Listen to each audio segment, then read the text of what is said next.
तर मग मी 2014 साली सेपरेट जाधवर ग्रुप ऑफ इन्स्टिट्यूटची आम्ही स्थापना केली.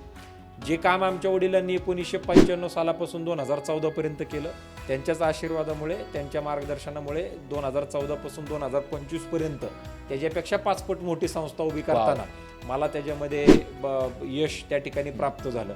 आणि त्याच्यामुळं ही शिक्षण संस्था उभी राहताना तर 1995 साली उभी राहिली कशा करता की आमच्या भागामध्ये त्यावेळेसला मुलींना सुद्धा 3री-4थी नंतर लग्न करून दिली जायची नरे, वडगाव, धायरी, आंबेगाव भागामध्ये.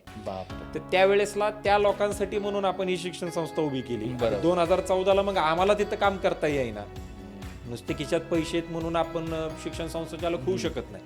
आपल्याकडे तेवढे इथिक्स पाहिजेत, तेवढं आपली कॅपेबिलिटी पाहिजे, कॅपॅसिटी पाहिजे, काय आपण करतोय आपल्याकडे व्हिजन पाहिजे, मिशन पाहिजे. जोपर्यंत ह्या गोष्टी असत नाही तोपर्यंत शिक्षण संस्था हे काय फक्त संस्था उभं करा, राजकारण त्याच्यामध्ये करा, लोकांना नोकऱ्या द्या आणि त्याच्यातून आपली पोळी भाजून घ्या, याच्यासाठी म्हणून शिक्षण संस्था